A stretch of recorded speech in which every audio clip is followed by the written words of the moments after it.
자, 반갑습니다. 이번 시간에는 우리가 이때까지 풀었던 문제 간단하게 해설하고 오늘 테스트 본 내용도 간단하게 해설하는 시간을 가져보도록 하겠습니다. 자, 교재는 페이지 24페이지에 내 마음은 이라는 시 먼저 문제 해설할게요. 24페이지의 핵심 이론 확인 문제 1번부터 보겠습니다. 자, 1번은 이 시의 화자는 그대에 대한 사랑을 반어적으로 드러내고 있다고 되어 있는데 여기에서는 표현 방법 반어가 제시가 되어 있네요. 그런데 내 마음은 같은 경우에는 반어적인 표현 방법은 쓰이지 않았죠. 반어라는 것은 속마음을 자신의 속마음을 반대로 표현하는 거예요.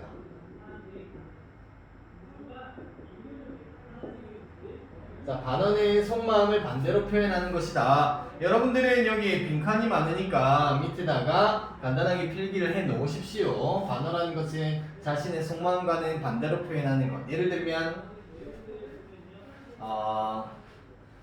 집에서 이렇게 장난을 치다가 어머니가 끼는 도자기를 깨뜨렸어요. 그러니까 어머니가 여러분들한테 얘기를 하겠지. 어이구 잘한다. 잘했어 잘했다라고 표현하는 게 아니죠. 그래서 자신의 속마음과는 반대로 표현하는 표현 방법이 바로 반어가 되겠습니다. 그래서 내 마음은 같은 경우에는 반어가 드러나지는 않는다. 그러니까 X, 정답은 X로 가셔야 되겠죠. 그 다음 2번입니다. 자, 2번 문제는 이 시에서는 은유법 혹은 서리법이 주로 사용이 되었다. 둘 중에 하나를 고르는 문제였어요. 이 작품은 표현 방법 중에서 은유법이 두드러지게 사용이 되고 있었습니다. 은유법 같은 경우에는 비유법의 한 종류였고 특이하게 어떤 표현 형식이 A는 B이다의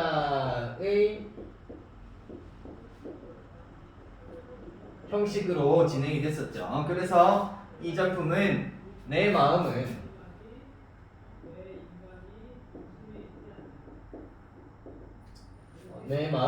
무엇이 다의 형식으로 해서 내 마음이 어떻다라고 표현을 하고 있었어요. 1년만 한번 예를 들어보면 내 마음은 호수다라고 표현을 하고 있죠. 그래서 은유법이 사용이 되고 있다. 정답은 은유법으로 가셔야 되고요. 그 다음 3번 이 시에 대한 설명으로 알맞지 않은 것은 정답은 4번입니다.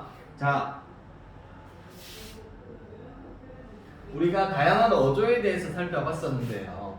이 작품에서 말하는 사람, 시적 화자는 어떤 어조라고 그랬어요?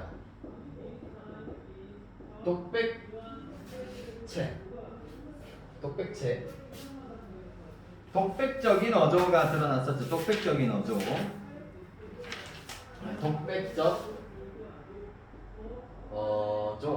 독백적 어조라는 것은 혼잣말입니다. 혼잣말. 자신의 속마음을 혼잣말로 이렇게 풀어내는 것이 독백적인 어조였어요.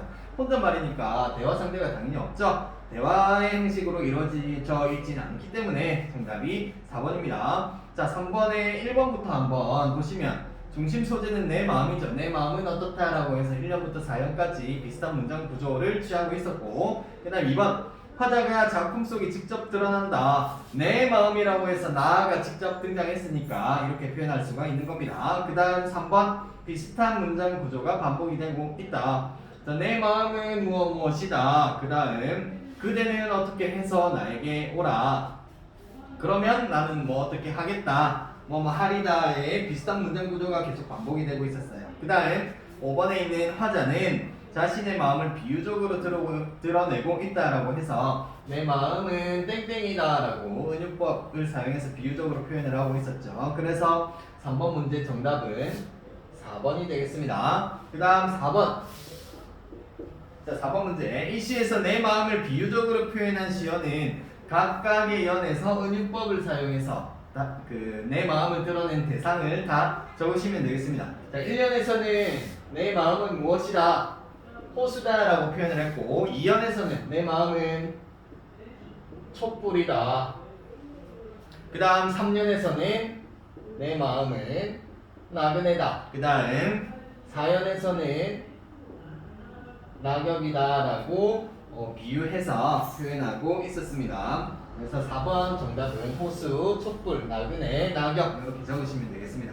그 다음 25페이지에 오른쪽에 있는 5번 문제 보겠습니다. 이와 같은 글을 감상하는 방법으로 적절하지 않은 것은 해서 이와 같은 글 밑줄 그으시고요. 5번에 이와 같은 글 밑줄 그으시고 이와 같은 글이 의미하는 것은 시입니다. 시. 위에다가 시라고 적어 놓으십시오.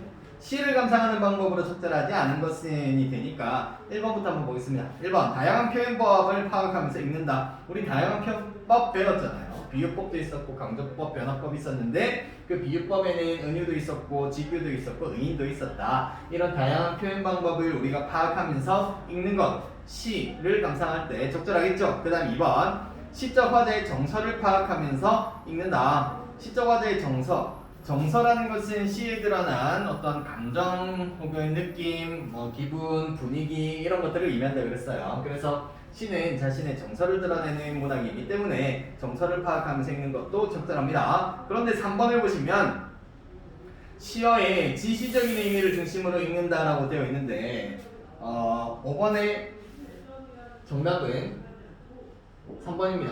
자, 지시적이다라고 하는 것은 우리가 시어랑 일상어를 비교를 한번 해봤었는데 지시적인 것은 일상어의 특징이었어요. 일상어. 우리가 일상생활에서 쓰는 말. 그런데 시어 같은 경우에는 어떤 성격이 있었어요? 함축적이고 그리고 상징적이다라는 특징이 있었어요. 상징어가 아니라 자, 상징적.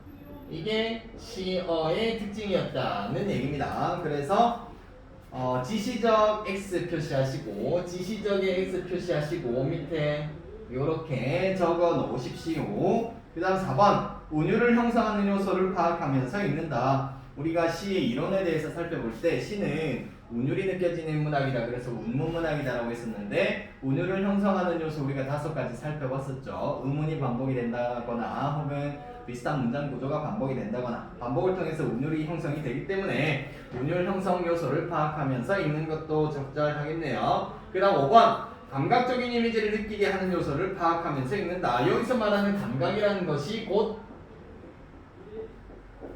심상 혹은 이미지와 연결이 된다라고 했었습니다. 감각적이다라는 것은 두드러진 심상 혹은 이미지가 드러날 때 그러니까 5번도 적절하겠네요. 그래서 정답은 3번이 되는 겁니다. 그 다음 6번 이 시는 같은 위치에서 같은 소리를 반복하여 운율을 형성했다. 6번에서 설명하는 것은 운율 형성 요소 중에서 위율이 되는 겁니다. 위율. 같은 위치에서 같은 소리가 반복이 될 때. 그런데 이 시 같은 경우에는 맨 마지막 각 행의 마지막 단어를 보시면 요, 그 다음에 오, 이, 다. 2연도 마찬가지로 요, 오, 히, 다. 3년도 요, 오, 이, 다. 이런 식으로 마지막 글자가 반복이 되고 있는 걸 느낄 수가 있죠. 그러니까 6번에 OX O 이렇게 가셔야 됩니다. 그 다음 7번입니다. 이 시의 성격으로 알맞지 않은 것은 잠시만요.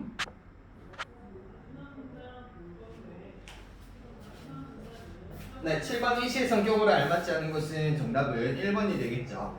이 시는 그대라는 대상에 대해서 시적 화자인 나가 사랑을 고백하고 있는 시예요. 그래서 교훈과는 교훈을 주는 것과는 거리가 멀다라고 볼 수가 있다. 그 다음 8번. 그래서 7번은 정답이 1번이 되는 것이고, 자 8번 문제 이 시에서 시적 화자의 정서가 유사하게 나타난 연필이 바르게 묶은 것은 자 이 시는 크게 2가지 의미 단락으로 우리가 나눠볼 수가 있어요. 자, 1, 2연에서는 일단 비유하고 있는 대상이 내 마음은 호수다 그리고 촛불이다 라고 이렇게 비유를 하고 있었는데 그대가 배를 타고 오면 나는 몸을 다 배전에 부서지리다 라고 해서 굉장히 헌신적이고 열정적인 모습을 보였고 촛불로 비유가 된 2연 같은 경우에도 마지막 한 방울까지 하겠다. 누굴 위해서? 그대를 위해서. 그러니까 마찬가지로 열정적이고 자기 희생적인 모습이 드러났었단 말이죠. 그러니까 1, 2연에서는 주로 어떤 정서가 나타나냐면 정열적 그리고 희생적 정서가 주로 드러났었습니다. 그런데 3년하고 4년에서는 뭔가 조금 쓸쓸한 느낌이 더 강하게 나타납니다. 나그네였기 때문에 혼자서 이 피리 소리를 들으면서 밤을 새는 모습이 나타나고, 그 다음 4년에서는 내 마음이 낙엽이기 때문에 머물렀다가 또 나그네처럼 바람이 불면 날아가겠다라고 해서 요거를 이제 애상적이다라고 표현하는데, 사랑하면서 약간 쓸쓸한 느낌이 묻어납니다. 그래서 애상적인 느낌이 나타난다. 그래서 1년하고 2년, 3년하고 4년 이렇게 나눠볼 수가 있겠네요. 정답은 8번, 1번이 되겠습니다. 8번 문제 정답은 1번이다. 자, 그러면 왼쪽이 25페이지에 있는 객관식 문제 1, 2, 3, 4번 한번 보도록 하겠습니다.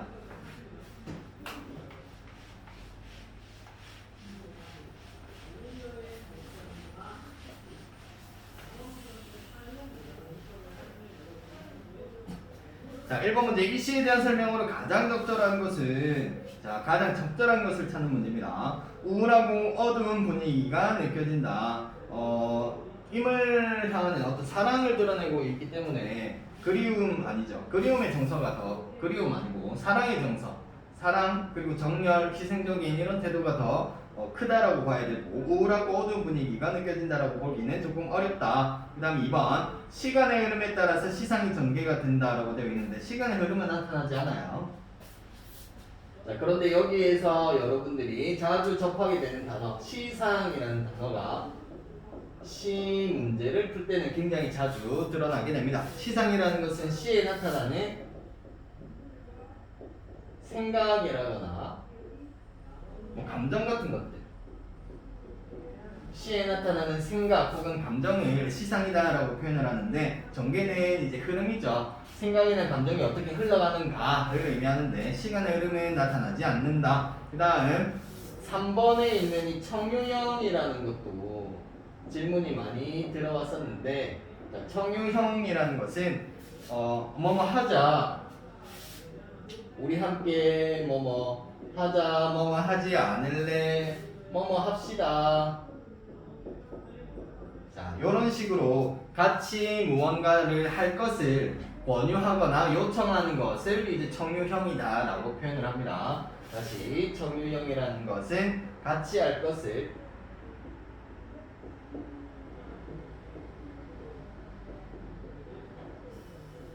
권유 혹은 요청, 같이 어떤 행동이라든가 행위를 할 것을 권유하고 요청하는 것을 청유형이라고 표현을 하는 겁니다. 그런데 여기에서는 청유형은 등장하지 않는다. 그 다음 4번, 어순을 바꾸어서 시상에 변화를 주고 있다. 어순이라는 것은 말의 순서입니다. 순서. 예를 들어서 나는 어제 다시 글씨가 너무 못 알아보겠었죠. 나는 먹었다 밥을. 자, 이렇게 단어들이 각각 이렇게 떨어져 있을 때 여러분들은 이 각각의 단어들을 우리말의 순서에 맞게 잘 배열할 수가 있겠죠. 어떻게? 처음에 나는이 나올 거고, 그 다음은 밥을이 나와야 될 거고, 그 다음은 먹었다, 이렇게 말의 순서를 적절하게 배치를 할 수가 있을 거예요. 자, 이런 것들을 우리말의 순서라고 하는데, 어순을 바꾸어 밑줄 그어 볼까요?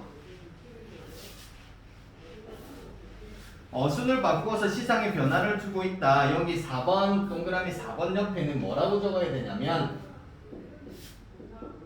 도치법. 우리 표현 방법 중에서, 시의 표현 방법 중에서 변화법의 하나로 도치법이 있었어요. 도치법이라는 게 말의 순서를 마음대로 바꿔가지고 어떤 변화를 줘서 독자들의 이목을 끄는 그런 표현 방법을 도치법이라고 했습니다. 그런데 이 작품은 도치법은 사용되지 않았죠. 5번을 보겠습니다. 5번.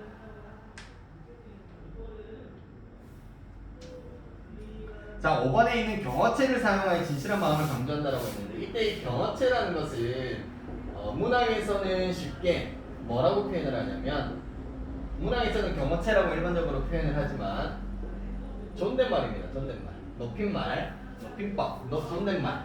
경어체라는 것은 존댓말을 의미하는 거예요. 그래서 존댓말을 사용해서 진실한 마음을 강조하고 있는가라고 보시면 왼쪽에 본문을 다시 보면 뭐뭐 요, 오, 그리고 뭐뭐 다 이런 식으로 경어체를 사용하고 있다라고 볼 수가 있어요. 그래서 1번 문제 정답이 5번이 되는 겁니다. 그 다음 2번 기억과 같은 표현 방법인데 2번 문제의 기억은 어떤 표현 방법이에요? 내 마음은 호수다.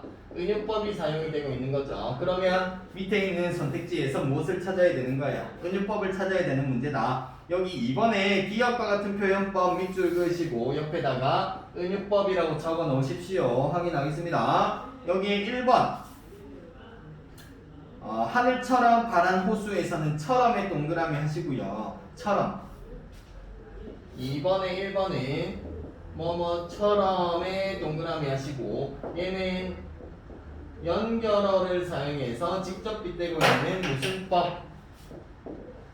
무슨 법이 사용되는 거예요? 연결어 사용해서 직접 빗대면 지규가 사용이 되는 거죠. 지규법. 그래서 1번 옆에는 지규법이라고 적어 놓으시고 자 2번 같은 경우에는 풀잎이 손을 흔든대요. 풀잎이 손이 어디 있고 또 그 손을 어떻게 흔들 수가 있겠어요? 사람이 아닌 것을 사람처럼 표현하고 있으니까 의인법이 사용이 되고 있다. 의인법. 그 다음 3번 나는 나룻배 당신은 행인. 요게 우리가 앞에서 살펴봤던 은유법이 되는 겁니다. 은유법은 A는 B 이다의 형식이었죠. 그래서 나는 나룻배 당신은 행인이라고 해서 A는 B이다의 형식을 우리가 확인할 수가 있습니다. 그 다음 4번 자, 이번 문제의 4번은 오오라고 감탄사를 내뱉고 있죠. 오오. 뒤에 느낌표까지 찍혀 있어요. 얘는 감탄사. 그리고 문정부호의 느낌표도 찍혀 있어요. 느낌표라고 하겠습니다. 감탄사와 느낌표가 나타나고 있다. 그래서 오 사랑하는 나의 임이여 뒤에도 느낌표가 나타나있네요. 이렇게 감탄사라거나 느낌표 같은 것들 문장부호를 이용해서 자신의 감정을 더 깊고 진하게 드러내는 표현 방법은 영탄법이었습니다. 영탄법. 그래서 4번에서는 영탄법이 드러난다라고 볼 수가 있고 마지막 5번 자 5번은 흔들리지 않고 피는 꽃이 어디 있으랴 요거 뭐뭐랴 얘는 의문형이에요. 의문형. 질문을 던지는 거란 말입니다. 그런데 질문을 던지긴 하는데 얘는 답이 정해져 있는 것 같아요? 없는 것 같아요? 꽃이 밖에서 이렇게 자라는 모습을 보면 바람이 막 부는데 어떻게 흔들리지 않고 이렇게 딱 똑바로 이렇게 서 있을 수가 있겠어요? 당연히 흔들린다라고 표현을 하고 싶은 거죠. 당연히 흔들린다라는 것을 답이 정해져 있는 의문, 질문을 던졌기 때문에 5번은 설의법이 사용이 되고 있다라는 것을 확인하셔야 됩니다. 설의법. 그래서 정답은 몇 번? 정답은 3번이 되는 거죠. 자, 그 다음 3번 문제 보겠습니다. 이 시의 주된 심상과 동일한 심상이 나타나는 것은 자 3번 이 시의 주된 심상은 어떤 심상일까요? 이 시 같은 경우에는 뭐 호수에 배가 지나가면서 호수물이 배에 부딪히는 모습 그리고 초가 다 탄 모습 이런 것들을 통해서 시각적 심상이 두드러지게 나타난다라고 볼 수가 있습니다. 그래서 3번에 이 시의 주된 심상 여기에 밑줄 그으시고 이 시의 주된 심상 밑줄 그으시고 위에다 시각적 심상이라고 적어 놓으십시오. 시각적 심상. 그러면 선택지 1번부터 5번까지 심상을 한번 파악해 보도록 하겠습니다. 1번의 금간창틈이라는 것은 창틈에 금이 간 것은 우리가 맛을 보아서 알 수 있는 것도 아니고 소리를 들어서 알 수 있는 것도 아니죠. 어떻게? 눈으로 보아야만 알 수가 있는 대상입니다. 그렇기 때문에 1번에서 바로 시각적 심상이다라는 것을 찾아내셔야 되죠. 그래서 3번 문제 정답은 1번이고 1번 정답을 찾았다고 넘어갈 것이 아니라 나머지 2, 3, 4, 5번은 어떤 심상이 드러나는지까지 확인할 수가 있어야 되겠죠. 이번엔 향기로운 꽃 내음이라고 되어 있어요. 향기로운 꽃 냄새. 그러니까 후각적 심상이 되는 것이고, 그 다음 3번은 달콤하고 맛있는 쿠키, 달콤하다라는 것은 맛을 보아야 알 수가 있으니까 미각적 심상. 그 다음 4번 멀리서 들려오는 종소리, 종소리는 귀로 듣는 거지, 그러니까 청각적 심상. 자, 마지막 5번 새파란 초생달이 실이다. 요게 우리가 심상할 때 살펴봤었는데 공감각적 심상입니다. 이론할 때 한번 봤었죠. 공감각적 심상이라는 것은 일단 2개 이상의 심상이 제시가 되어야 되는데 어떤 하나의 심상이 다른 심상으로 넘어가는 거죠. 그래서 이 작품 새파란 초생달이 실이다 같은 경우에는 내가 원래 표현하고자 하는 대상이 뭔지를 먼저 찾아내셔야 됩니다. 새파란 초생달이 실이다 같은 경우에는 새파란 초생달이라는 시각적 심상을 어떻게 실이다라고 해서 촉각적으로 표현을 하고 있는 겁니다. 그러니까 시각을 어떻게 피부로 느끼는 듯한 감각을 느낄 수 있도록 시각의 촉각화, 공감각적 심상인데 시각을 촉각화하고 있는 표현이 되겠습니다. 5번. 그 다음 마지막 4번 문제 한번 보겠습니다.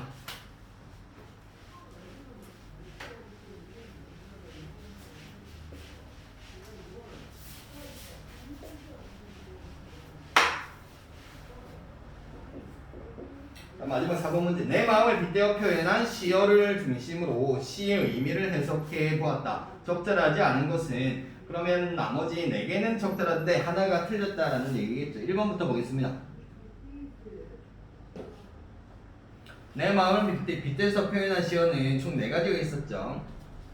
호수가 있었고 촛불, 그 다음 나그네, 낙엽이 있었는데 1번에 호수의 이미지를 떠올린다면 내 마음은 잔잔하고 평화로운 상태일 거야. 파도가 아니죠.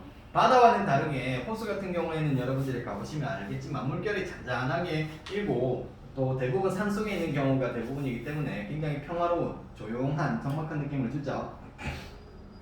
그래서 1번 호수의 이미지를 떠올린다면 내 마음은 잔잔하고 평화로운 상태일 거야. 적절하겠네요. 2번 하지만입니다. 그대가 다가온다면 호수와 같았던 내 마음은 출렁이게 되겠지 라고 하고 있어요. 하지만 그대가 다가온다면 호수와 같았던 내 마음은 출렁이게 되겠지. 여기서 그대는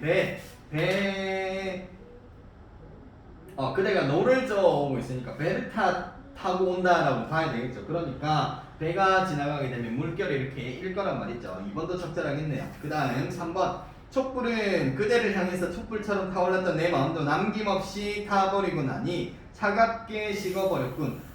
여기서 차갑게 식어버렸다라는 것은 그대를 향한 내 마음이 식었다라는 건데요. 식었다라고 표현을 하면 되냐 안 되냐? 안 되죠. 이 작품 같은 경우에는 1년부터 4년까지 임에 대한 화자의 사랑을 드러내고 있는 작품입니다. 그래서 차갑게 식어버렸군, 여기에 X 표시하시고요. 차갑게 식어버렸군, 거기 X 표시하시고, 촛불 같은 경우에는 모든 것을 다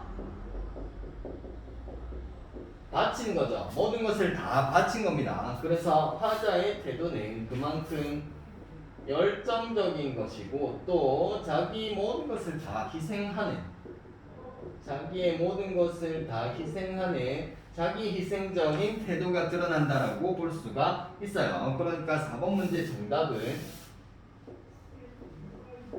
3번이 되는 겁니다. 3번. 그 다음 4번 계속 보겠습니다. 나그네, 그대가 피리를 불어주면 나그네와 같이 방황하던 내 마음도 위안을 받을 수 있을 거야. 적절하겠네요. 피리라는 것이 그대와 나를 이어주는 매개체, 연결고리의 역할을 한다 그랬죠. 그 다음 5번 낙엽과 같이 떠도는 내 마음은 잠시나마 그대의 뜰에 머무르고 싶어 하는군. 그래서 내 마음은 낙엽이요 잠깐 그대의 뜰에 머무르게 하오라고 해서 자신의 소망을 드러내고 있었습니다. 4번 문제 정답은 3번. 그 다음 26페이지로 넘어가 볼게요. 26페이지.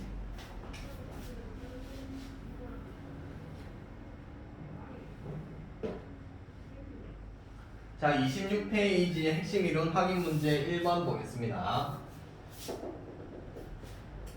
26페이지의 1번 문제. 가의 중심 소재이자 화자가 소망하는 평화로운 세계를 상징하는 시어는 무엇이었습니까? 자, 1행이 바로 제시가 되어 있죠. 어디에 살고 싶다라는 자신의 소망을 드러내고 있어. 살고 싶다라는 것은 화자의 이상향. 그래서 평화로운 세계를 상징하는 것은 강변이었습니다. 강변. 그 다음 2번. 가의 화자가 누구이냐? 화자, 시에서 말하는 사람이라고 그랬죠. 그런데 여기서 엄마야 누나야 라고 얘기하는 걸로 봐서 시적 화자의 나이가 조금 어리다라는 것을 알 수가 있고, 누나라고 했으니까 남성이다 라는 것을 알 수가 있겠죠. 그렇기 때문에 어린 남자아이가 아닐까, 소년이 아닐까라고 추측을 해볼 수가 있겠죠. 그 다음 3번. 가에서는 1행과 4행에서 동일한 내용을 반복하는 이런 시상 정리의 방식을 무엇이라고 했습니까? 시에서 첫 번째 부분과 마지막 부분의 문장 구조를 같게 구성하는 것은 수미상관이었습니다. 수미상관. 머리,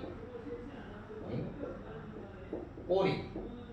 처음 부분하고 마지막 부분이 서로 상관이 있다. 수미상관. 그래서 이 시를 보시면 엄마야 누나야 강변 살자 첫 번째 행, 엄마야 누나야 강변 살자 마지막 행, 엄마야 누나야 강변 살자를 그래서 1행과 4행이 서로 반복이 되고 있는 거죠. 그러니까 수미상관의 시상 정리 방식이 쓰이고 있구나. 그 다음 27페이지로 넘어가서 4번 문제 보겠습니다. 자, 27페이지에 있는 4번 문제. 나에서는 시의 계절적, 공간적 배경을 드러내는 시어는 무엇입니까? 여기서 이 계절적이고 공간적인 배경을 드러내는 것은 봄, 여름, 가을, 겨울 중에서 봄, 그 다음 어디에 있는지 길 위에 있죠. 그래서 봄길이라는 시어를 통해서 계절적, 공간적 배경을 알 수가 있었다. 그 다음 5번 문제. 나에서 화자가 자신의 마음을 비유적으로 표현한 시어가 아닌 것은, 자, 여러분들이 왼쪽에 있는 나 작품을 보시면 돌담의 속삭이는 햇발같이, 그 다음 풀 아래 웃음 짓는 샘물같이 내 마음 고요히 고운 봄길 위에 오늘 하루 하늘을 우러르고 싶다라고 해서 내 마음을 1년에서는 햇발 그리고 샘물에 비유하고 있었고, 그 다음 2년에서는 새학시볼에 떠오는 부끄럼같이, 그 다음 시의 가슴에 살포시 젖는 물결같이 보드레한 에메랄드 10개는 실비한 하늘을 바라보고 싶다. 뭐뭐처럼 어떻게 하고 싶다. 하늘을 보고 싶다라고 표현을 하고 있어요. 그래서 화자 자신의 마음을 비유적으로 표현한 시어가 아닌 것은 4번 돌담입니다. 돌담. 자, 이 돌담이라는 것은 그 봄의 어떤 풍경을 더 효과적으로 표현하기 위해서 사용한 소재일 뿐입니다. 그 다음 6번. 나의 주된 정서로 가장 적절한 것은 나의 주된 정서. 정서는 밑에 나와있죠. 사람의 마음에 일어나는 여러가지 감정을 정서라고 하는데, 자, 나 작품 같은 경우에는 돌담에 속삭이는 햇발이라는 작품을 보시면 뭐뭐 하고 싶다라고 각 연애의 마지막에 반복이 되고 있어요. 나는 뭐뭐 하고 싶어. 이것은 자신의 소망, 내가 무엇을 원하는지를 드러내고 있는 거죠. 그러니까 6번 문제 정답은 1번이 되겠네요. 1번. 자, 그 다음 7번 문제. 나에서 주제가 직접적으로 드러나는 시행은 1년에 어디 뭐뭐 하고 싶다라는 소망이 직접적으로 드러나는 사행이 되겠죠. 그 다음 2년에 또 마찬가지로 사행이 되는 겁니다. 평화롭고 아름다운 세계인 어디를 꿈꾸고 있는 거예요? 봄 하늘을 꿈꾸고 있는 겁니다. 그래서 봄 하늘에 대한 동경을 노래하고 있다. 4 봄 하늘. 그 다음 마지막 8번 문제입니다. 자, 8번. 나에서 사용되지 않은 표현법은, 자, 나시에 사용되지 않은 것은 대꾸법은 등장하죠. 1행과 2행, 돌담에 속삭이는 햇발같이, 풀 아래 웃음 짓는 샘물같이, 비슷한 문장 구조, 같거나 비슷한 문장 구조가 짝을 이루어서 나열이 되면 대꾸법이라고 그랬습니다. 그래서 대꾸법 나타나고, 자, 은유법 같은 경우에는 두 번째 연애 시의 가슴 보겠습니다. 시의 가슴. 자, 이 시의 가슴이라는 게 원래 표현하고자 하는 의미가 뭐냐면 곱고 순수한 마음을 표현하는 겁니다. 자, 8번에 2번. 자, 은유법은 옆에다가 간단하게 적을게요. 이 작품에서는 시의 가슴이라고 표현이 되어 있는데, 이 시의 가슴이 의미하는 게 무엇이냐면 곱고 순수한 마음을 시의 가슴이다라고 표현하는 거예요. 그러니까 은근하게 표현을 하고 있죠. 은유법이 사용이 되고 있다. 그 다음 3번은 의인법은 어디 나타나요? 의인법 돌담에 속삭이는 햇발이 막 속삭이고 있어요. 그 다음에 샘물이 풀 아래 막 웃음을 짓고 있단 말이죠. 그래서 의인법도 나타나고, 4번에 있는 지규법은 뭐뭐 같이 연결어 사용하는 부분에서 알 수가 있어요. 그런데 영탄법은 아까 앞에서도 확인했었지만 자신의 감정을 더 깊고 진하게 드러내기 위해서 감탄사라거나 혹은 뭐 느낌표인 문장 보호를 사용해서 더 표현하는 표현 방법이었어요. 그런데 이 작품은 영탄법은 사용되지 않는다. 8번 문제 정답은 5번이 되는 거예요. 자, 그러면 왼쪽에 있는 1번부터 4번까지의 객관식 문제를 한번 보겠습니다. 자, 가와 나와 같은 글에 대한 설명으로 알맞지 않은 것은, 가나와 같은 글이라는 것은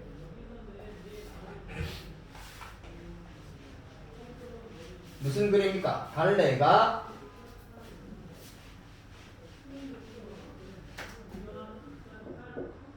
가나와 같은 글의 갈래는 시죠, 시. 앞에서도 이런 비슷한 문제가 나왔었는데, 이 시에 대한 설명으로 알맞지 않는 것을 찾는 문제였어요. 자, 1번 의미를 압축하여 표현한다. 자, 이 시의 특징이었죠. 압축하여 표현한다. 그래서 소설이라거나 수필이라는 갈래에 비해서 길이가 굉장히 짧다는 것을 알 수가 있었어요. 그 다음 주로 말하는 이의 정서를 전달한다. 말하는 이라는 게 시적 화자를 의미하는 거죠. 그러니까 시적 화자의 감정을 전달하는 것이 맞고요. 그 다음 3번 시인이 직접 겪은 일을 바탕으로 한다. 이 문제 정답은 3번이 되겠네요.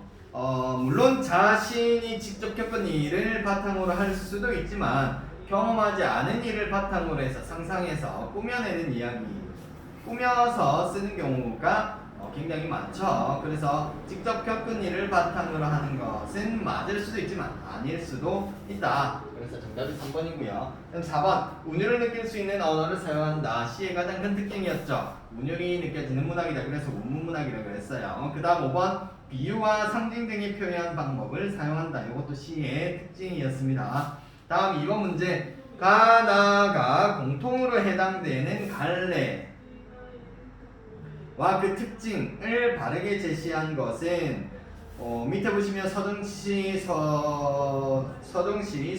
서사시, 극시 이렇게 되어 있네요.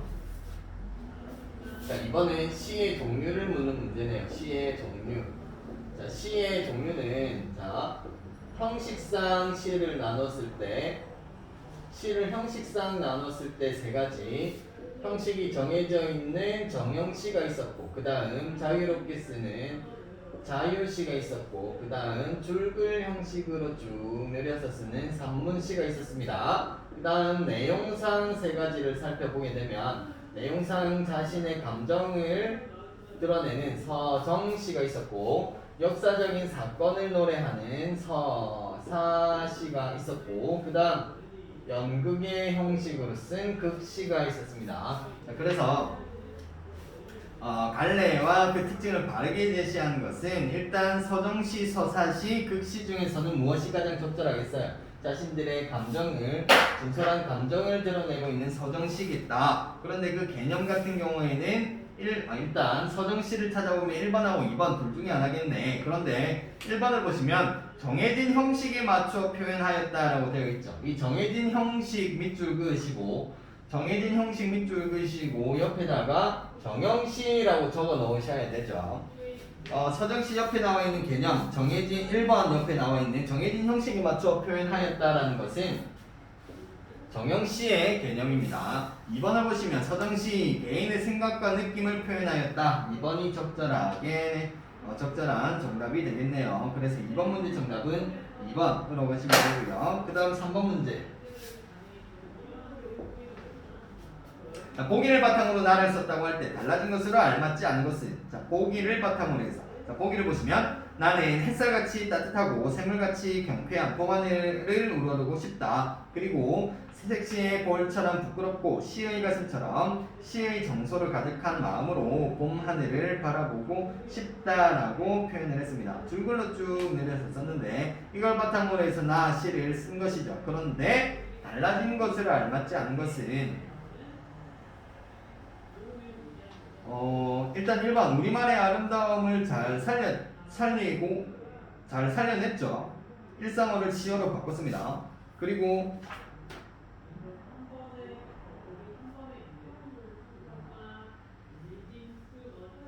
네, 그 다음 우리말의 아름다움을 잘 살리기도 했고, 이번에 대체로 일정한 끊어읽기를 반복했다라고 되어 있는데, 대체로 돌담에 속삭이는 햇발같이, 풀 아래 웃음 짓는 샘물같이 이런 식으로 한 3번 정도 끊어읽힌다라는 것을 알 수가 있네요. 그 다음 울림소리를 반복해서 운율을 형성하고 있죠. 울림소리는 미음, 니은, 리을, 이응 이런 애들이 있었는데 반복하고 있어서 경쾌한 느낌을 주고 부드러운 느낌을 줍니다. 그 다음 일정한 위치에서 같은 소리나 말을 반복하였다. 자, 그래서 중간에 있는 는이라거나 마지막에 있는 같이 이런 시어들을 반복을 해가지고 음유를 형성했었습니다. 그 다음 5번 봄하늘을 화자가 동경하는 세계로 표현을 했다라고 되어 있는데, 이거는 보기도 마찬가지로 봄하늘은 화자가 동경하는 세계로 나타나 있기 때문에 정답은 5번입니다. 그 다음 4번 나의 기억과 표현 방법이 같은 것은, 나의 기억은 돌담에 속삭이는 햇발같이, 여기에 사용된 표현 방법은 직유법, 뭐뭐 같이라는 연결어 사용해서 직접 빗대고 있으니까 직유법이다. 이제 직유법 찾는 것은 어렵지 않죠? 자, 1번 간이 콩할 만하다. 여러분들은 1번부터 5번까지 어떤 표현 방법이 사용이 된 생각을 해보시고 옆에다가 적으십시오. 간이 콩할 만하다라는 것은 실제보다 더 작게 과장해서 표현하고 있기 때문에 과장법이 쓰이고 있는 겁니다. 그 다음 2번 소리 없는 아우성은 역설법이 사용이 되고 있는 거예요. 아우성이라는 게 소리를 막 지르는 모습을 표현한 것인데 소리가 없는 아우성이라고 했어요. 이거는 논리적으로 이치에 맞지 않죠. 그렇기 때문에 역설법이다. 자, 그런데 3번을 보시면 이슬 같은 눈물이라고 해서 뭐뭐 같은이라는 연결어를 사용하고 있네요. 그러니까 얘가 직유법이 되겠구나. 직유법 찾는 것은 어렵지 않습니다. 그 다음 4번 인생은 나그네 길이다. 인생을 나그네 길, 나그네들이 정처 없이 떠도는 나그네 길에 빗대서 표현을 하고 있네요. A는 B다의 형식, 은근하게 빗대고 있으니까 은유법이고, 마지막 5번 우정은 얼마나 아름다운가 라고 해서 질문을 던지고 있어요. 그런데 답이 정해져 있는 질문이란 말이지.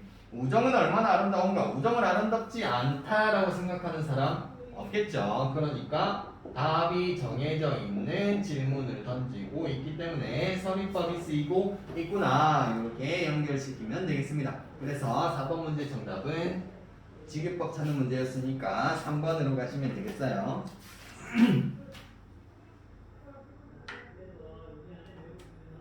자, 그 다음은 28페이지입니다.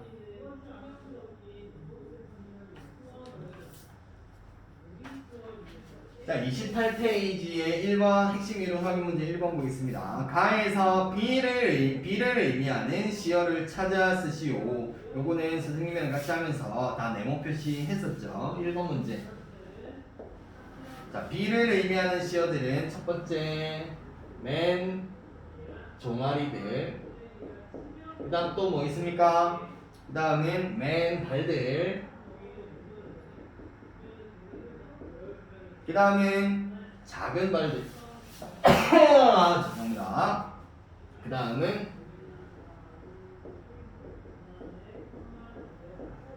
작은 발들까지 이렇게 정답이 3개라고 그랬죠. 이렇게 3개 적으시면 되겠습니다. 그 다음 2번 문제. 가에서 느껴지는 분위기로 보기 어려운 것은 가 같은 경우에는 비가 내리는 모습이 생동감 있게 제시가 되어 있었어요. 그래서 물이 이렇게 찰박찰박 떨어지는 모습, 그리고 비가 이렇게 떨어져서 튀어오르는 모습까지 경쾌하고 순수하고 천진하고 시원한 느낌을 주지만 3번에 있는 우울한 느낌을 주지는 않는다. 밝고 경쾌한 느낌이 주를 이루고 있죠. 그래서 이번 문제 정답은 3번. 그 다음 29페이지에 있는 3번 문제 보겠습니다. 가의 팔행의 의미로 가장 적절한 것은, 가의 팔행을 보시면, 자 28페이지에 있는 가의 팔행을 보시면 맨발로 끼어들고 싶게 하는 데서 이 맨발이라는 것은 시적 화자의 실제 발, 시적 화자의 발이라고 그랬어요. 앞에 나와 있는 발들은 얘네들은 다 무엇을 의미한다고 그랬어요? 얘네들은 비, 하늘에서 내리는 비를 의미한다고 그랬는데 여기 3번에 아니죠. 8행에 나와 있는 맨발 같은 경우에는 시적 화자의 발이라고 그랬어요. 자, 이것은 이제 맨발로 비가 오는 가운데서 이 빗 사이를 뚫고 막 뛰어노는 모습을 상상하시면 됩니다. 그래서 아이같이 순수하게 비를 즐기고 싶다, 동화되고 싶다라는 4번 선택지로 가시면 되겠죠. 그 다음, 자 4번 문제. 가에서 지저분하고 더러운 것을 상징하는 시어는 티눈이었습니다. 자, 티눈 하나 없는, 이렇게 예를 들어서 발이 있어요. 발. 자, 발이 이렇게 있는데 여기 깨끗한 발이 티눈이 이렇게 막 있으면 지저분하다는 얘기죠. 그래서 티눈 하나도 없는 말끔한 발을 생각해 보시면 되겠습니다. 그러니까 지저분하고 더러운 것을 상징하는 시어는 티눈이 될 거고, 그 다음 5번. 나에서 땡땡은 극복하기 어려운 현실의 한계, 절망적인 상황을 상징한다라고 했습니다. 우리들은 넘을 생각을 하지 않고 담쟁이 덩굴이 넘는 벽이라는 시어가 극복하기 어려운 현실의 한계, 절망적인 상황을 상징하는 시어로 쓰이고 있고, 그 다음 6번. 나에서 드러나는 우리의 태도로 가장 알맞은 것은, 우리는 이 벽 앞에서 우리는 벽을 넘을 생각을 하지 않고 굉장히 부정적이고 절망적인 모습을 보이고 있었어요. 그럼에도 불구하고 담쟁이는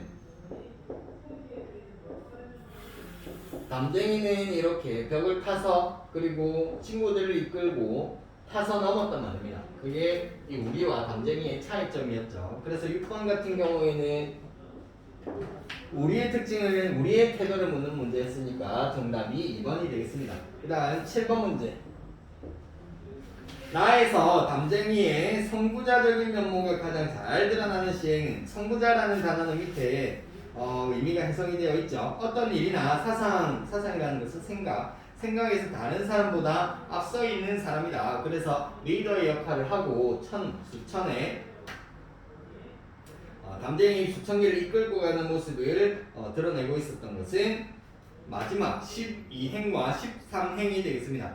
맨 밑에서 두 번째 줄부터 한번 보시면 담쟁이 잎 하나는 담쟁이 잎 수천 개를 이끌고 결국 그 벽을 넘는다라고 해서 선구자적인 면모가 가장 잘 드러나는 시에 5번이 되겠죠. 7번 문제 정답은 5번이 되겠습니다. 자, 그 다음 1번부터 4번까지 객관식 문제 한번 보도록 할게요. 1번 문제. 가와 나의 공통점으로 알맞은 것은,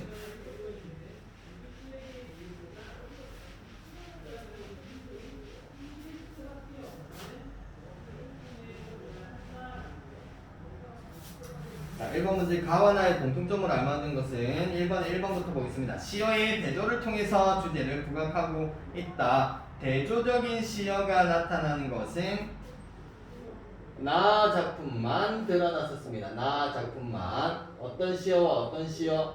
우리라는 시어와 담쟁이가 서로 다른 태도를 보이고 있었죠. 얘는 부정적인 태도가 나타났었고 담쟁이들은 적극적인 태도가 나타났었습니다. 그래서 나 시에서만 대조적인 태도가 나타나고, 그 다음 2번 울림 소리를 통해서 밝고 부드러운 느낌을 주는 시는 가시만 그렇습니다. 가만 그렇다. 나시 같은 경우에는 밝고 부드러운 느낌을 주지는 않는다. 그 다음 3번 사람이 아닌 대상에 사람의 특성을 부여해서 비유하고 있다. 이것은 표현 방법으로 따지면 의인법을 얘기하는 건데요. 가시도 나시도 마찬가지로 의인법 사용하고 있죠. 하늘에서 내리는 비를 사람의 신체 일부인 종아리 그리고 발에 비유해서 표현을 하고 있고, 나 같은 경우에도 담쟁이라는 식물이 손을 잡고 올라간다 라고 표현을 해서 사람이 아닌 것을 사람처럼 표현하고 있으니까 의인법이 사용되고 있는 3번이 적절하겠습니다. 1번에 1번이었고 1번에 2번이었고 1번에 3번은 의인법 사용되고 있는 거 3번이 정답입니다. 그 다음 4번 촉각적 심상을 사용해서 시적 분위기를 생생하게 드러내고 있다라고 하는데 두 작품 다 촉각적인 심상은 드러나지 않는다. 그 다음 5번 드러내고자 하는 생각을 반대로 표현하고 있다. 이건 무슨 표현 방법이라고 그랬어요? 무슨 표현 방법? 자신의 속마음과 반대로 표현하는 것은 반어였죠. 그런데 이 두 작품 다 역시 반어는 나타나지 않는다. 자, 그 다음 2번 문제 가에서 음악적인 효과가 나타나게 하는 요소. 자, 2번 문제 가에서 음악적인 효과 어떻게 운율이 형성이 되었는가를 묻는 문제입니다. 자, A부터 보시면 자, 동일한 시어가 반복이 되고 있느냐. 눈에 딱 봐도 어마어마하게 많이 반복이 되고 있네요. 찰박찰박 그리고 또 맨발들 자, 이런 시어들이 반복이 되고 있습니다. 그러니까 A는 적절하겠다. 그 다음 B 자, 동일한 시행의 반복. 동일한 시행의 반복은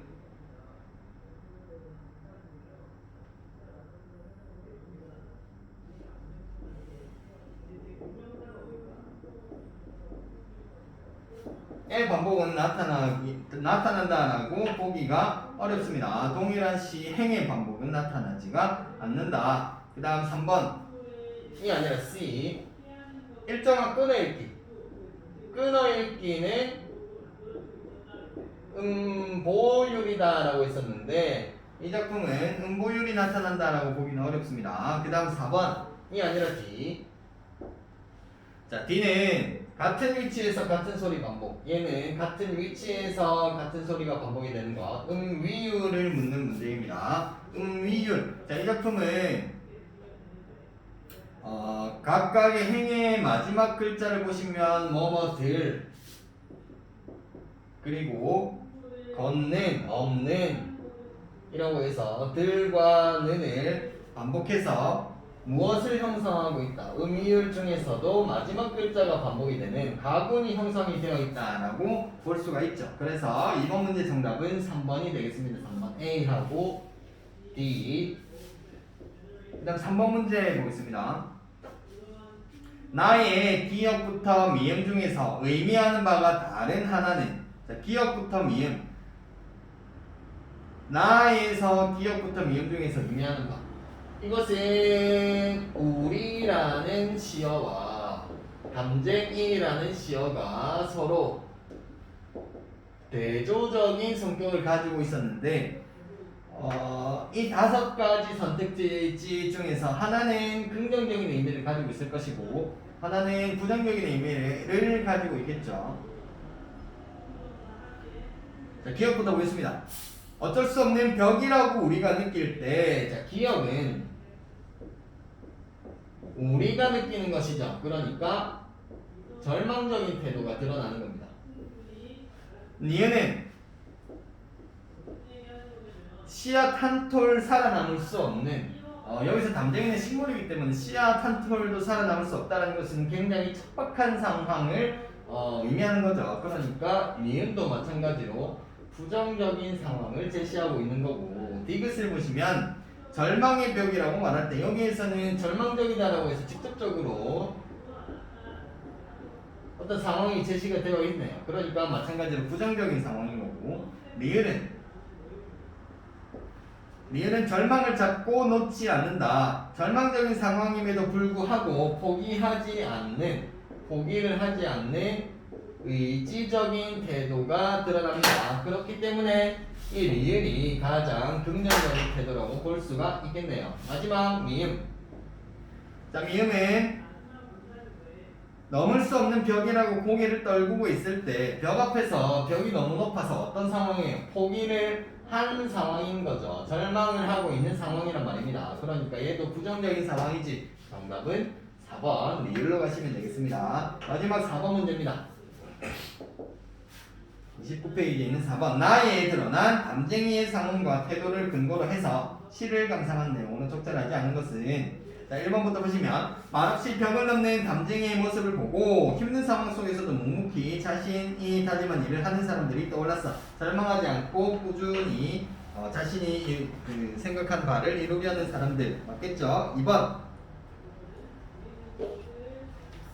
벽을 푸르게 덮을 때까지 포기하지 않는 담쟁이와는 달리 힘든 일이 있을 때마다 쉽게 포기하는 내 모습을 반성했다. 작품을 보고 나서 스스로를 다시 한번 생각해보게 되었네요. 적절합니다. 3번. 서두르지 않고 벽을 넘는 담쟁이처럼 어려움에 처하더라도 당황하지 말고 침착하게 대처해야 한다는 사실을 깨달았어. 3번도 적절하겠죠. 그런데 4번을 보시면 여럿이 함께 손을 잡고 벽을 오르는 담쟁이처럼 힘든 일이 생기면 반드시 다른 사람들에게 의존해야겠다. 여기서 의존 X 표시. 4번 문제 정답은 4번이 정답인데요. 다 같이 손을 잡고 올라간다. 여럿이 함께 손을 잡고 올라간다라는 표현이 있었죠. 자, 이것은 의존을 의미하는 것이 아니라 무엇을 의미한다라고 봐야 됩니다. 힘든 일이 있을 때는 서로 힘을 합쳐서 이 난관을 헤쳐나가야 된다는 의미지, 내가 힘들다고 해서 다른 사람들에게 의존하는 모습을 보여서는 안 됩니다. 그래서 4번 문제 정답은 4번이구나. 자, 마지막 30페이지, 31페이지에 있는 문제까지 살펴보도록 하겠습니다.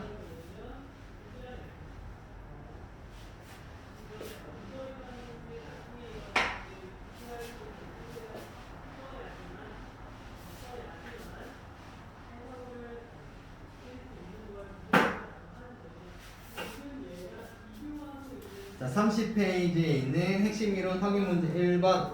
자, 간의 형식상 자유시, 내용상 서정시에 해당한다라고 되어 있죠. 그런데 가 같은 경우에는 갈래가 시조입니다. 시조는 형식상 무슨 시, 형식이 정해져 있는 정형시이기 때문에 1번 문제는 X. 그 다음 2번. 가에서 임에 대한 사랑, 화자의 사랑을 의미하는 소재는 임에게 내가 무엇을 꺾어 보냈어요? 나 대신에 내가 갈 수가 없으니까 맷버드를 꺾어서 보냈단 말이죠. 그래서 임에 대한 화자의 사랑을 의미하는 소재는 맷버들이 되는 것입니다. 그 다음 세 번째. 가에서 가장 두드러지게 드러난 시적 화자의 정서로 알맞은 것은 내가 너무너무 사랑하는 임을 보고 싶은데 볼 수가 없기 때문에 맷버드를 보낸 거죠. 그러니까 임에 대한 그리움의 정서가 가장 크다라는 것을 알 수가 있습니다. 그 다음은 31페이지의 4번. 길이상 간의 단시조, 이 단시조들이 여러 편이 묶이면 무슨 시조라고 그랬어요? 시조들이 연결이 되어 있으니까 연시조다라고 적어 넣으면 되겠습니다. 연시조. 여러 개의 시조가 연결이 되어 있죠. 여러 개의 단시조가 여러 편 연결이 되어 있는 겁니다. 그 다음 5번. 나에서는 무엇을 보고 누님을 화자가 떠올리게 됩니까? 뜰에 피어있는 봉선화. 봉선화를 보고 떠올리게 된 거죠. 그래서 누님을 떠올리게 되는 연결고리의 역할하는 아이가 봉선화가 되겠습니다. 다음 6번. 나의 주로 나타나 있는 심상은 세 번째 작품 삼수 세 번째 수를 보시면 하얀 손가락 그리고 연붉은 이런 식으로 해서 색깔이 두드러지게 나타났었으니까 시각적인 심상이 두드러지게 나타난다라고 보시면 되겠죠. 시각적 심상. 그 다음 7번 문제입니다. 나에서 시적 화자의 현재 상황을 알려주는 시어로 알맞은 것은 현재 상황이라는 것은 지금 화자가 어린 시절을 회상하고 있지만 지금은 무엇이다? 어른이 되었다라는 것을 알려주는 시어를 찾는 거예요. 요거는 힘줄이 되는 겁니다. 자, 여러분들 팔을 보시면 아시겠죠? 여러분들 팔을 보시면 힘줄이 막 뿔긋뿔긋 튀어 올라와 있지 않죠? 그런데 어른들의 팔을 이제 여러분들 보시면 핏줄이 막 이렇게 조금씩 튀어 올라와 있다는 것을 알 수가 있어요. 그래서 이 힘줄이라는 것을 통해서 지금 시적 화자는 어른이다라는 것을 알 수가 있습니다. 그 다음 8번. 나의 화자에 대한 내용을 알맞지 않은 것은 자 1번부터 보겠습니다. 1번에 봉선화를 보고 있다. 네, 봉선화를 보고 나서 나의 누님을 떠올리게 된 거죠. 그 다음 2번 봉선화를 따서 누님에게 보냈다. 봉선화를 보낸 것이 아니라 무엇을 보낸 거예요? 사연을 적어서 보냈으니까 편지를 보냈다라고 봐야 되겠죠. 그리고 보내는 것을 상상을 한 것이지 실제로 보냈다라고 보기는 어렵습니다. 그래서 8번 문제 정답은 2번. 그 다음 9번 문제로 넘어가겠습니다. 자, 9번 보시면 기억을 바르게 끊어 읽으시오라고 있는데 요거는 선생님이랑 시 분석하면서 같이 이렇게 찹찹 끊어 봤었죠. 4번 끊어 읽으시면 됩니다. 그 다음 객관식 문제 요거는 단답형 문제도 있네요. 1번부터 4번까지 한번 보겠습니다. 가와 나를 비교한 내용으로 알맞지 않은 것은 1번 문제의 정답은 5번이죠. 가는 나와 달리 운율이 겉으로 드러나 있다라고 되어 있는데 둘 다 시조기 때문에 형식이 정해져 있는 정형시입니다. 형식이 정해져 있기 때문에 운율 역시 겉으로 드러납니다. 그렇기 때문에 외형률 둘의 공통점이라고 봐야 되겠죠. 1번 문제 정답은 5번. 그 다음 2번은 너무 쉽죠. 가와 나에서 반드시 글자 수를 지켜야 하는 부분, 시조에서 반드시 글자 수를 지켜야 하는 부분은 종장의 첫 음보는 몇 글자? 3글자 3음절로 고정이었습니다. 그래서 각각 고정이 된 부분을 찾아서 쓰면 위에다 쓸까요? 여기 홍랑이 시조 멤버들 가려 꺾어에서는 밤비에 그 다음 봉선화 같은 경우에는 세세한 그 다음 손톱에 그 다음 지금은 이렇게 4개 찾아내셔야 됩니다. 그 다음 3번 문제 가와 보기의 특징에 대한 설명으로 적절하지 않은 것은 자, 가는 가시조 같은 경우에는 평시조 그 다음 보기 작품 같은 경우에는 사설시조였습니다. 평시조는 주로 조선 전기에 양반들이 썼던 시조죠. 양반들이 그 당시에 글자를 아는 사람들은 양반들밖에 없었기 때문에 그래서 양반들이 평시조를 주로 썼고 어떤 내용을 주로 썼냐면 왕에게 어떤 충성을 다하는 충이라거나 혹은 유교적인 덕목을 주제로 해서 쓴 시조가 대부분이었습니다. 그리고 자연에 대한 자연 친화적인 태도가 드러나는 작품들도 많이 썼다. 자, 그런데 사설 시조 같은 경우에는 훈민정음이 창제된 이후에 조선 중기 이후에 백성들도 이제 글자를 알고 백성들이 이 시조를 짓기 시작한 그렇기 때문에 길이가 많이 길어졌다 그랬어요. 백성들 같은 경우에는 어떤 삶의 힘든 것 혹은 좋은 것 이런 것들을 노래했는데 아무래도 평시조 같은 경우에는 형식이 딱 정해져 있기 때문에 그 형식으로 모든 것을 자신의 마음을 표현하기에는 길이가 너무 짧았던 거예요. 그래서 주로 중장이 두구 이상 길어졌다라는 특징이 있는 것이 사설시조였습니다.